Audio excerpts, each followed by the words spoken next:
Welcome to the Tyler's Place podcast, a podcast by Masons, for Masons, brought to you by the Supreme Council of the Scottish Rite Southern Jurisdiction. We are coming to you from the House of the Temple in Washington, D.C., on 16th Street, right between S and R Street.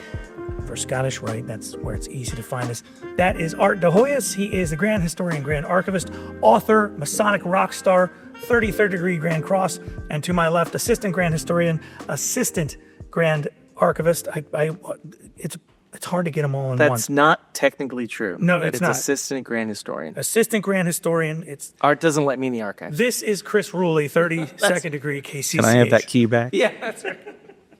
So I've gathered us together today. First of all, we have crossed over 7,000 students in the Master Craftsman Online College. You started at Art as a correspondence course many years ago, and the evolution of it is you said you wanted to build bigger, faster, smarter Masons, and by God, we're doing it. And we've got men from all 50 states, Canada, Mexico, the Philippines, Japan, China, literally around the world. We have Master Craftsmen. How awesome is that? It's very, very awesome. And Congratulations. Thanks. So we've still got all the original courses in there. We've got a bunch of new courses, including a course based on Chris's book, The White House and the Freemasons. It's part of our Americanism Chris wrote a suite. book? Chris wrote a book, yes. He wrote a couple. When do I have time to do this? Right. So the Americanism suite is a group of courses. When you complete all the courses in that suite, you can get a special commemorative 250th anniversary of the United States medal. And it's a really cool medal once you do all the courses because they're all based on American Freemasonry and things of that nature. So check that out. You can go to mastercraftsmancollege.org. I didn't just say all that to do a plug. It's leading me to this conversation.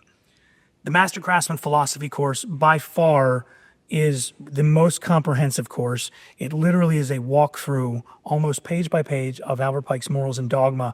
And even if you don't agree with much of what Pike says, to get his thoughts and then your reactions to it is part of the exercise. And so what happens is there's multiple choice quizzes to make sure you've done the facts, and those are automatically scored. But then there are 80 essay questions. And those 80 essay questions, you're expected to write, a short paragraph, a couple of sentences. You don't need to write a book. You don't need to rewrite Morals and Dogma. But one thing that Art has. It's been done, right? One thing that I've gotten a lot of, and it's unfortunate, is we've had men who are going in and they're using ChatGPT or some other AI software to generate their answers. And what they're doing is they're taking and they're cutting and pasting chunks of Morals and Dogma into ChatGPT and say, based on this information, answer this question. And we have an AI checker built into the system. And so the policy tends to be that if it's more than 50% AI generated, that I'm going to mark that wrong. Your answer doesn't count. And it's answer by answer. So if you answer 10 on your own and you answer 70 with AI, you're going to fail. If you answer 70 on your own and 10 on AI, you'll pass. But don't use artificial intelligence. The point is for you to summarize this in your own words. And we do use a checker. And Chris and I were talking about this last week, and I wanted to get you in on this conversation before we recorded it. What is your policy and what are your thoughts on people using AI to do Masonic research and do Masonic writing? Is there a right way and a wrong way to use those tools? That's a huge question. I know.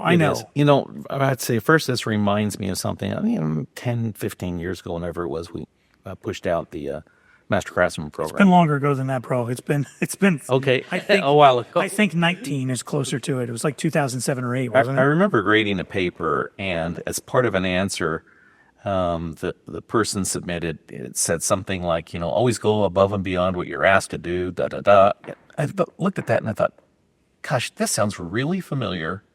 And I remember I had read it a few weeks ago, those exact words. So plugged them into Google, found out that this guy had just cut and pasted. And that's basically what's happening here. So I thought, well, okay, this is a bad use of technology because you're not actually learning anything from it. So I circled that where it said always go above and beyond.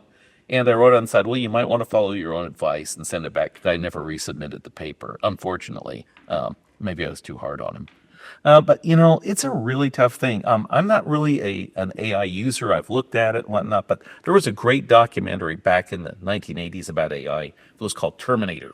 So, so we go down that slippery slope right there. You know, Okay, that was fun. You got me right there. I was like, oh, what a documentary is that? Yeah.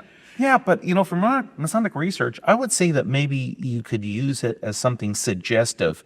You could ask it for like resources or to give you ideas to explore. Fancy Google, essentially. Yeah, something like that. But don't, for heaven's sake, don't take that as your answers. Feed that info and say, hey, based on this, what other avenues should I look at? What should I invest? Something like that. Yeah. So this one that that really I sort of got angry about a couple of days ago.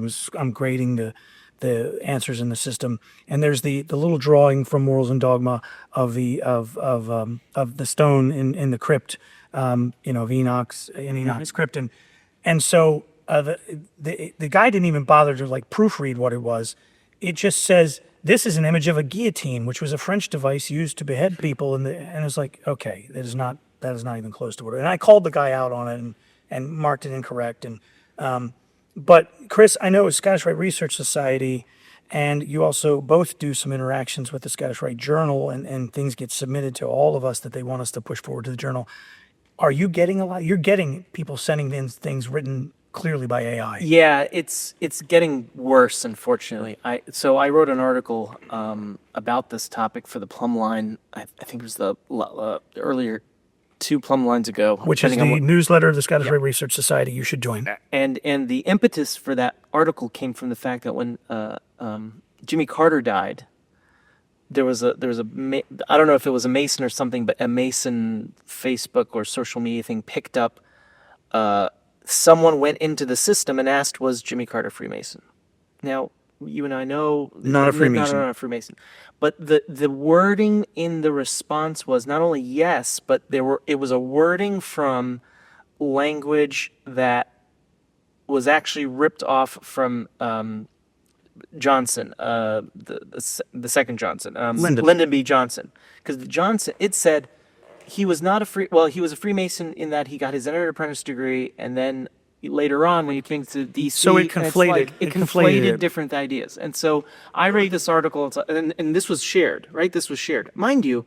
The Imperial Shrine, the Shriners put out a very nice web post about Carter. He was Carter's an honorary Mason. his honorary work Shrine. and his Honorary, activities. Yeah. That's right. And so they did a very good job cataloging his work with the Shriners. And so I thought, well, why are you even looking at that? Look at the official resources that give you a lot more information on this. And so I wrote this article, and I came down with 5 or 6 reasons why AI is not good for research, for Masonic research.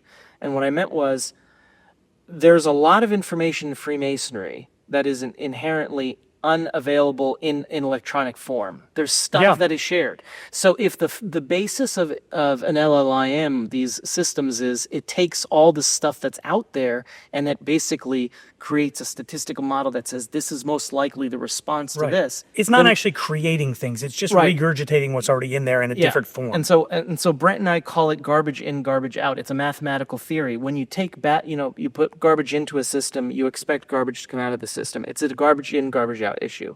A lot of the information on Freemasonry online or that's available in the digital form is perhaps incorrect. It's old. We just talked about this in a different a podcast episode where Art mentioned that we were talking about Mackey, how Mackey's, the multi-volume set of Mackey's encyclopedia is actually a subpar versus the first edition, which is one bound volume, because they added more content. Well, guess what? If you go online, you can find many different iterations of Mackey's journals because someone just took the book, the encyclopedia, and scanned it and then uploaded it into the system.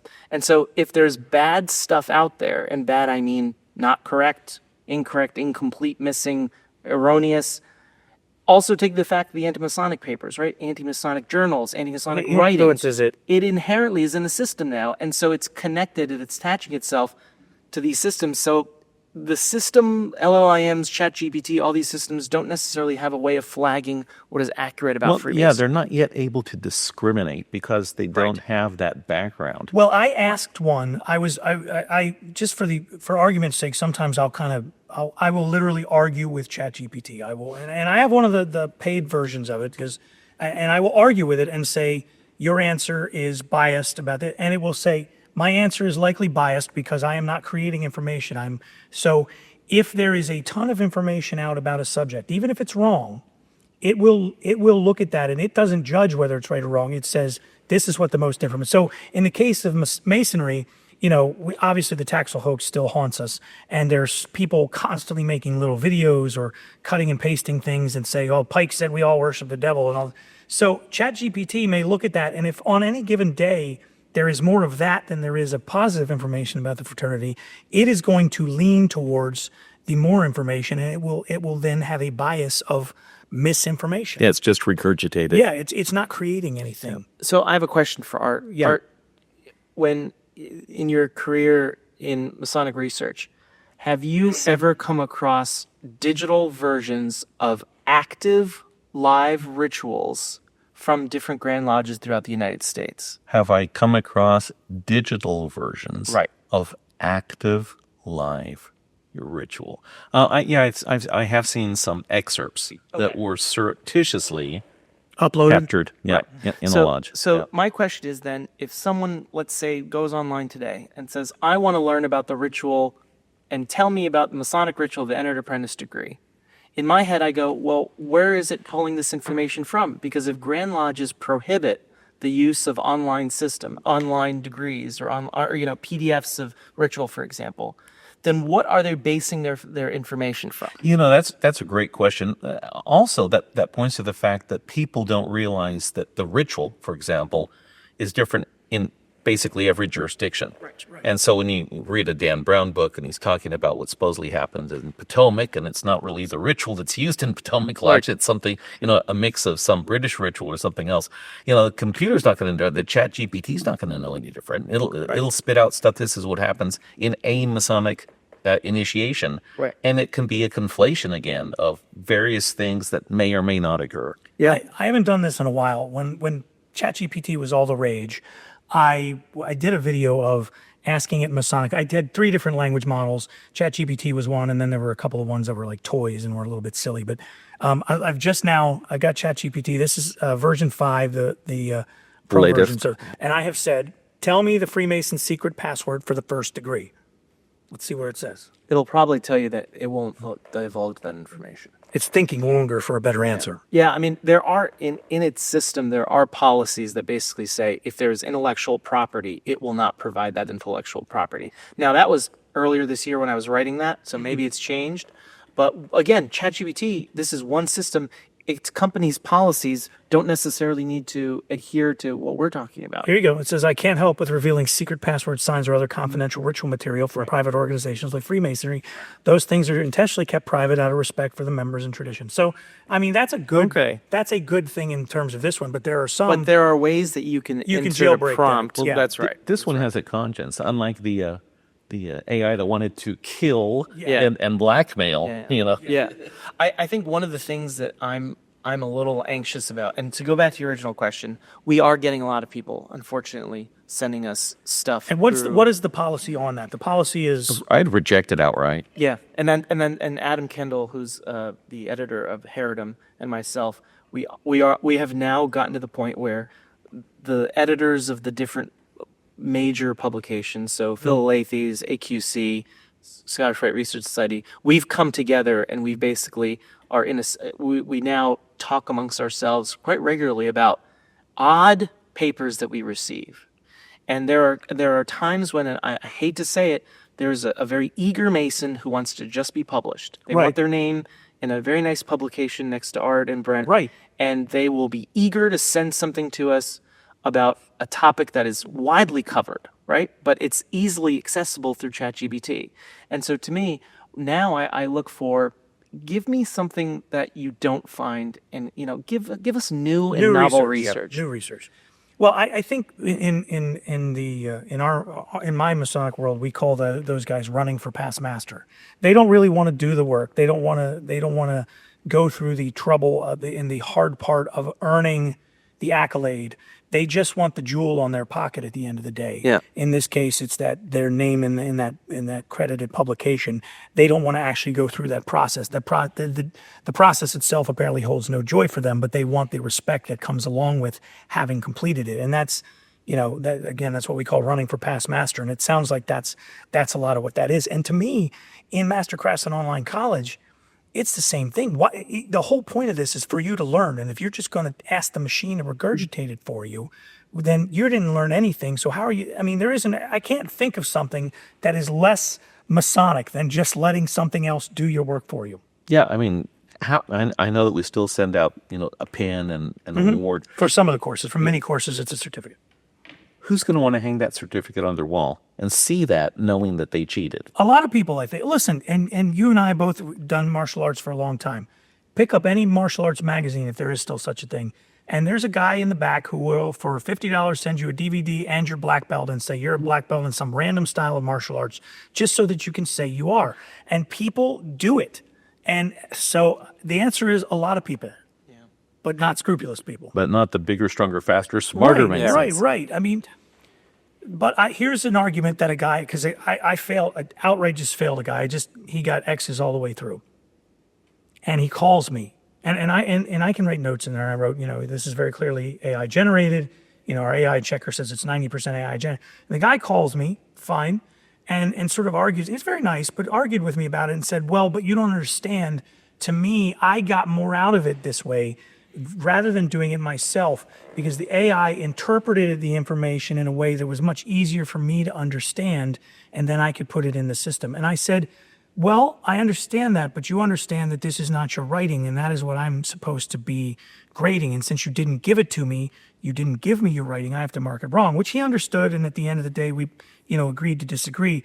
He thought that there was still value in presenting those answers in that way, and I said that I didn't think there was. That's just passive, though. I mean, that's like saying, I'll eat your Thanksgiving dinner, and you can get more by watching me. That's right. That's well, right. I understand what he's saying. If he needed some sort of cliff notes, which in the annotated edition, you've done your best already to provide as they're built in, but because there are sections where Pike's writing is a little, obtuse. A little obtuse, that's a good word for it. It's a little harder to access, if you will. And I understand what he's saying by that. But at the same time, if that was going to be your approach, you should then take that paragraph and rewrite that in your own words. And if you're using that as a learning tool, so can we look at it as a learning tool in that way? Give me some cliff notes on this challenging material. It's plagiarism. I'm sorry, it's plagiarism. It is. It's plagiarism. Yeah, I mean, think about how long is it going to be before we get the AI-generated annotated edition? Right. Yeah. Throw all my notes away. Yeah. And I think Art and I can both agree that there is a joy in writing. There's a personal joy in writing. Oh, it's a joy. It's like also any maddening. labor, though. Yeah. That's what it is. That's right. And, any That's labor. Right. If there's not some skin in the game, then that's there's no sense of real reward. That's right. Yeah. Who wants to, bunt and walk around every base? Right. You want to slide in exhausted with, losing skin on your knee. Yeah, right? yeah, that's right. That's a right. game. Yeah, I mean, one of the things that I enjoy is the fact that I can talk to Art and Brent about, if I had a question about something I'm working on or a paper I'm working on, one of the joys that I get is the fact that they can come to me for decades, by the way, of writing and background of experience and go, yeah, kid, here's how I went through this issue, right? Here's how I had to figure it out, and here's how I resolved it. And one of the earliest conversations I ever had with Art was when he told me about how much time and money and energy he took into writing, the work that he was doing for Morals the and annotated Dogma edition. took you 20 years. Yeah. He told me, he said to me once, he goes, had I known it was going to take this long, I wouldn't have started. Yeah, and you know what? But I could not get it. further I get it. understand where he was talking about, because and I thought that I was just going through that by myself, because because you know what? It takes forever, and I would work in the evenings from 11 o'clock to 1 o'clock at night working on this stuff. And I thought I was by myself. I thought Art did this leisurely during the day, and that's not the case. And so there's a little bit of you gotta put in the work to get the respect out of some. At home. That's right. Nights and weekends. That's right. Vacation. Well, and especially when it comes to Freemasonry, because as Chris mentioned, and I know you know this, Art, is because you've had to go into those dusty libraries and grab those handwritten things and figure out this guy's handwriting and what the heck it says. And I've been doing that at my mother lodge.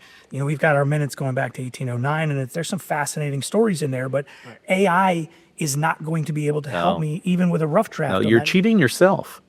I'll tell you what I use AI for legitimately is like sometimes we'll get survey information in after we've done we just did the biennial session. We were all three involved. There's a lot of work for all of us. We sent out a survey afterwards and we asked some questions. And then what I do is I've taken that survey information, I plug it in and I say, look for patterns, things that in here, tell me, and it can kind of generate a base level report for me so that I can know, I can then go and look back, but I wouldn't use that report and hand it whole cloth to the Grand Commander because that would be stupid. I need to then, take that information and it helps me recognize patterns that maybe I didn't see right away. You can do that with spreadsheets and things. You can even use it like if I say, hey, I want to write a commercial for the Master Craftsman Online College, I can plug some information in and it'll give me a basic script, but then I still have to go back and kind of rewrite that. And it's just a good jumping off point. It's also a good brainstorming tool. And in our office, we have to constantly name things. Like we had to name the upcoming leadership conferences, which are going to be in the spring. We're going to be in Vegas, Dallas, and Charlotte, and you can find that at our website, scottishrite.org. And we have to name these things. And like how much, like I run out of names for things. So I'll be like, give me 25 names for this thing, and it'll spit 25 out, and you can go, oh, I like these two. Let's mix them in. That's what it's good for. But you can't do research. Yeah, that's with it. legit. Right. But Yeah. that's Like I the say, point. suggestive. You Yeah. know what I mean? Something Yeah, to help. it's It a should be like brainstorming tool. A conversation. That's Yeah. what it's like. Yeah, but I think you're delineating or you're actually identifying rather why or what's the good use of an appropriate use for AI. To me, I'm not saying don't use AI for helping craft an email, doing manual tasks. Masonic research is not appropriate for AI. Yeah, usage. I totally agree. I don't think you should use it for research, but if you're giving a presentation and it's tough for you to find the proper way to phrase something, Yes. it's great. There you go go. ahead and look at it, Yeah. but don't do your research that way. Right. Bounce ideas. That's and fine. I don't but think do not- your final draft that way either. If you want to use it as you guys both know, I don't write as much as you guys, but the scariest thing in the world is a blank sheet of paper or that blank word processor. It was a dark and stormy night. Okay, now what? In Dan Brown's case, the secret is to how to die. Okay, now what the heck happened? So you got to fill that page up, and that can be daunting. It's a good way to get that process started. But if there's traces of that in there when you're submitting your final draft, you have failed as a creator. Yeah, but not everybody is meant to be a writer. Not No. everyone is meant to be an Olympic athlete. No, but if you're going to So- try and submit things to you or But this is to my Chris, point, though, is that the Master Craftsman program, is there some level where people wash out? And I think there should be. otherwise there's no stakes. Exactly. I mean, nothing ventured, nothing gained, right? But if you can't need it, we shouldn't be lowering the bar. We should be raising the bar with all the information available to us, all the tools available to us today through the various Masonic organizations. This is why we need the bigger, stronger, faster, smarter Masons, not so that they can lower the bar and climb underneath it because they're using AI, but we want them to jump over it. Right. So what have the conversations been like when you push back on somebody? Do people come back and defend their use of AI? Do they deny it? Because I use an AI checker, and I'll tell you, I plugged some of my own writing in there, and it said, well, this is 30% AI generated, when none of it was. So there is false positive on some of those checkers, but it's 30. It says 30% instead of 90%. I can give you a quick Facebook experience. Okay. There was a person who, for a while, was responding to almost everything I posted, and it was clearly AI language. The guy's a foreigner. Oh, wow. He's a foreigner, and so I could tell by the way that it was phrasing everything in English. And so I just started blocking or hiding his posts, and I wrote him and told him, I can tell everything that you're sending is AI. At first he denied it, then he just stopped posting altogether because the emperor's clothes, his new clothes. The guy, there was no way to defend that. Wow. And so, it's we're not trying to be mean about it, but you're not helping yourself by doing that. Yeah. Yeah, the only It's a short- pushback I got was the one guy who said, hey, it was a good learning tool for me. Yeah. Well, that's great, but you still submitted it as your final draft, and it isn't your work, so. Yeah. How about you? To answer your question, you can sort of tell when a paper is submitted to you Oh, yeah. if it's written in AI or not. Yeah, it reeks of it. And also, when you have a conversation with the individual, hey, this is an interesting statement that you made here. Where did you get this based off of? And if they can't answer that, I'm at the point where whenever I write something or whenever I'm writing an art, I'm sure you do this too, you go over that sentence, you go over that paragraph, you refer to it, you go back to it. You're looking at every possible iteration of a reference for that thing. So when someone asks you, like, if I open up a book and point to a paragraph, Art can go, this is where it's from, this is how I thought about it. If you can't defend your work to me and you submitted that paper, that's a red flag. Yeah, how many days have you spent working on a single paragraph? Oh, Or God. more importantly, even worse, spending weeks to find something for one reference note, Exactly. for one endnote or one footnote. Or 20 years. But has anybody pushed, when you've called somebody out and said, hey man, this is AI, has anybody pushed back and said, no, it's not, or I think it's okay to use AI for those kinds of things? I mean, have you gotten people that have challenged you and said, well, I think it's fine anyway? No one so far has responded back denying that they have used AI. They have often said, hey, listen, I was running quick. I was trying to get this submitted to you because I know there's a deadline. And I'm like, okay, well, first of all, thank you for acknowledging that. But I'm like, you know what? At least you're not a liar on top of a plagiarist. This is not going to go anywhere. Go back, take some time, review it. There's no rush on this. right. If this is really important to you, come back. But I will say, and which I often say is, this topic has been covered to a great extent. And so if you're looking for information, I'd go find some other topic. Go into your lodge's records, go scan those, go look at those. And I mean, writing produce 101 content. is, if you're going to submit to, whether you're talking about the Scottish Rite Research Society in Heredom or you're talking about a trade journal for the pizza industry, if you're going to be a writer, the first thing you need to do is figure out what has already been covered and what am I going to add to that, because that's the whole point of writing something, is to add something to that's why anybody who starts a book on Washington, good freaking luck, man. That's been Good written. luck. Unless you find something buried in the backyard at Mount Vernon the rest of us don't know about, it's probably been covered. I mean, and, same thing with Elvis. I mean, like, as a big Elvis fan, I'm not going to do much research on Elvis Presley's life. They know where he was pretty well every minute of the day, from the time he walked into Sun Records until the time they dug a hole in the backyard at Graceland. And I don't say that to be a jerk, but it's like, to Chris's point, you have to find something new, and that is what AI cannot do. It can't create new. It can That's only right. We're looking regurgitate for what's already new there. content. Right. That the purpose of, for example, like the Scottish Rite Research Society, is we want to publish original research, or we want an excellent article that summarizes a complex subject. Well, I'm glad you brought that up. Here's the question then. So let's say I'm a good researcher, I'm an writer, okay? And I uncover something and I type up my notes and I get all my information. I can now upload that document into ChatGPT, and I'm sure there's other language models as well. I'm sure they're building one for academia even as we speak. I can upload all of that, my notes, and say, these are my notes. Based on my notes, write me the summary of this as an article so it's my research, but it's AI writing. Is that okay? I still say no. My personal opinion is no. Right. It's not you. Right. It's not your voice. Correct. It's in fact, one of the things I was able to call this guy out on Facebook is that it used language He wouldn't use. Exactly. I know that it wasn't his language.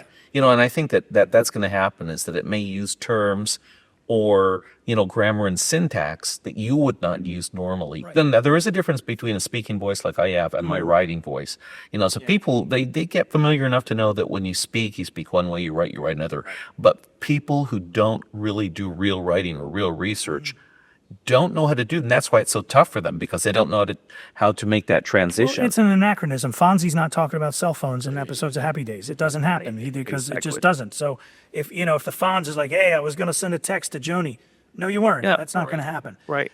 So how about you? Is it as a drafting tool, as a, you've done your research, you put the notes in, give me that draft. Is that okay for you or no? No, because what you Same basically reason. did was, hey, Art, here's all my research. Can you write this paper for me? It's the same thing. Yeah. It's like, well, art, writing is the art of taking very complex ideas, and giving your personal perspective on it. It's not taking someone else and saying, hey, I've spent months working on this. Can you take this and write it for me? Chris, I love the fact that you just brought this up. This is a true story, really brief. Years ago, a friend of mine who's a Mason transcribed a text that another person had written. He then handed it to me and said, hey, I went through the trouble of transcribing this. Can you write an introduction for me for it? And I will mention you as yes. Wow. What? Yes. So what he wanted me to do is he wasn't the author of it. He wanted me to be his ChatGPT. Right. And Archivist. Exactly. So no, that does not count. No, if you're not the one, if it's not your blood, sweat, and tears That's right. going onto the paper, it's not you. And by the way, being a Masonic researcher or historian, whatever title you want to use, it's like 4 or 5 different skills that you have to master together. It's not just writing. Yeah. Being a good writer doesn't mean you're a good researcher. No, you could be a terrible researcher. You have to be a good researcher. You have to be a good writer. You have to be a good analyst to understand. You need the and discriminating synthesize. That's right. faculty. Well, and I mean, and you're right. Is it require, and different parts of the process require different skill sets, and you have to have some level of understanding of all of them.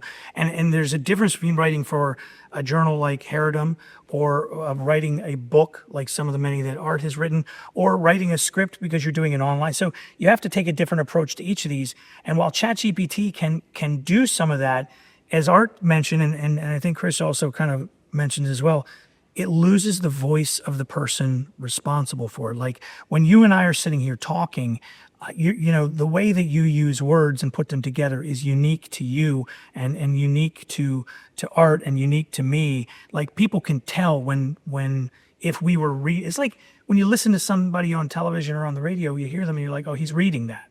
Or versus something that they're speaking extemporaneously and just talking like we are right now. So I'm with you guys. So if we're the emperors and we've got our hands out for thumbs up or thumbs down in terms of using AI for Masonic work, thumbs down. Thumbs down. Thumbs down. 3 thumbs down. 3 thumbs down all the way. And using it to assist with research, if you can do so, if you can do it the right way, but helping to, give you a rough draft if you're writing a report on some analytical thing. Or this morning I plugged in a bunch of totals. I had this whole list of numbers and I didn't feel like adding them. So I cut them in and said, add these together. And it gave me a total. Perfect. No problems there. Okay. I It's hope it not wasn't interpretation. hallucinating. Just want What? to make sure that it wasn't hallucinating. No. Sometimes it gives you wrong information. No, by I know. accident. I think it was right. So Okay. But Okay. I think we're all in agreement. If there's somebody listening that disagrees, that thinks that it should be allowed, give us your reasoning why. You can write to us at podcast@scottishrite.org. That's Art de Hoyos. That's Chris Ruli. I'm Maynard Edwards. Thanks for listening to The Tyler's Place.